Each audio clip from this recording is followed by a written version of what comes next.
What's up, everybody? Welcome back to another episode of Trinity Road Tape. Today we are looking at this 4th down and 12 conversion, which is one of CJ Bailey's best plays of the season for NC State. If you're a reader of the site, you may have seen that we just published our 2024 postseason evaluation of his freshman campaign as a quarterback. And I wanted to go through this play because this is a memorable one, right? I mean, this was a great ball and one of his best plays of the season, and kind of showing what the ceiling looks like for a quarterback like this, which I think is relatively high. So this is 4 verticals, State's favorite play. They're calling it here on 4th down and 12, so State's going for it. Let's talk about 4 verticals here for a second out of this 3x1. So you'll see you got 1, 2, 3 to the field side and a single to the boundary. And part of the beauty of 4 verticals that makes it really effective against pretty much any coverage is the route adjustments in it, right? So 4 verticals, you think, right, 4 guys running vertical routes, but there's a little bit more to it than that. When you run this out of a 3x1, you actually get what's called a special route from number 3, which is going to be KC right here. And basically, like, the landmark for the route is the same no matter which side he's on. So he's going to run a little bit more of an over route than a vertical. So you're going to get vertical on the bottom here, vertical on the top here. And then you're going to get this kind of over route from KC to the opposite hash. And then you get a vertical here from Justin Jolie, but this route also has an adjustment on it. If you have split safeties, which you have here, right, 1, 2, middle of the field is open, a lot of times teams will convert this route into a bender, kind of like a shallow post, right? So this will actually come off here as a shallow post. And so that route adjustment based on the pre-snap look can make it effective attacking the middle of the field. And so that's what State's going to do here. And we'll take a look at how this gets ran. So Syracuse on the back, on the defensive side here, is showing split field, right? Too high, middle of the field open.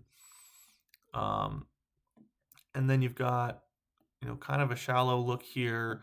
You've got a little bit more depth over here, right? And so, what they're ultimately going to do is play. This can be a little bit hard to see because the camera angle is going to lose it a little bit.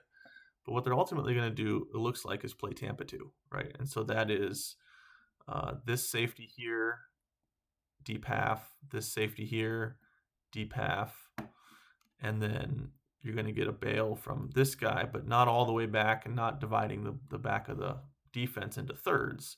It's still divided in half, and then you have this guy basically playing this intermediate hole zone here. It's a very old adjustment to cover 2, designed to protect that middle of the field area, which is particularly vulnerable. And then you're going to get zone from all these guys. So these guys are just underneath zone. And so that's the look. And so when you have this look, right, and you have this over route and then this bender, right, this is going to be really effective against Tampa 2, right? Because this over route should occupy and carry this defender, right? This guy should pick that up as the first initial threat. And then that can open space over here for this bender. So, it's about Tampa 2 like that. Routes that follow each other across the middle of the field can be really effective because they pull away that middle of the field defender if the quarterback can hit that throw in the hole in the zone. So we're going to get this started here, having looked at that.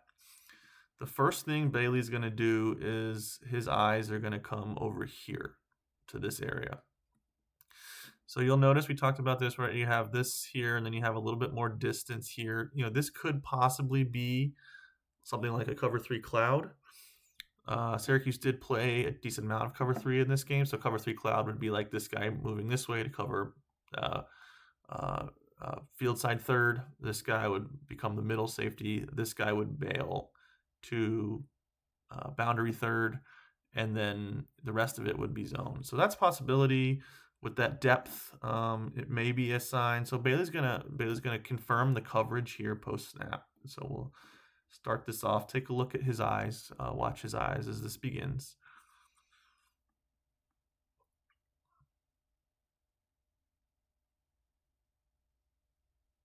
So he's off to the left side, to his left side there, and then he's going to come back to his right here, and he's got Jolie and Concepcion crossing the middle of the field.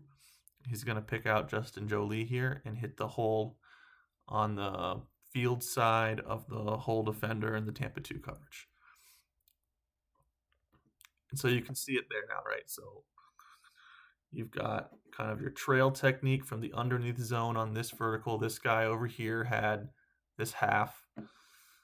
This guy was hook zone underneath, and this guy right here, and this is a great picture right here, not cloudy at all. This guy was your Tampa defender, and he was carrying KC this way, and then the ball got released, and this is your window. This is not a very big window, so this ball has to be on time, and it has to be accurate, and it has to be a laser, and it is. And he puts it right in the hole there. It's a great ball. I mean, it's pretty much perfect. That's about as good as you can do. We'll get an angle up here from behind the line of scrimmage. Can get to it. Here we go.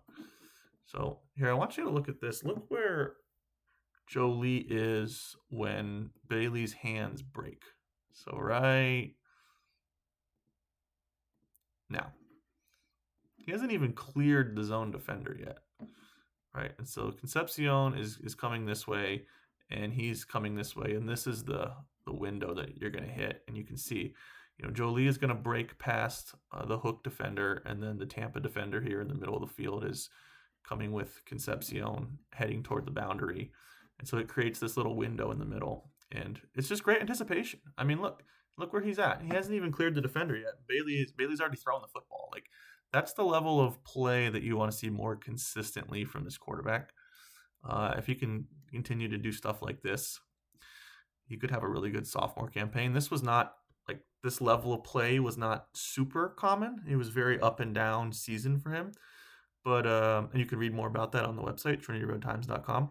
But this was certainly a very high level example and something that was definitely exciting.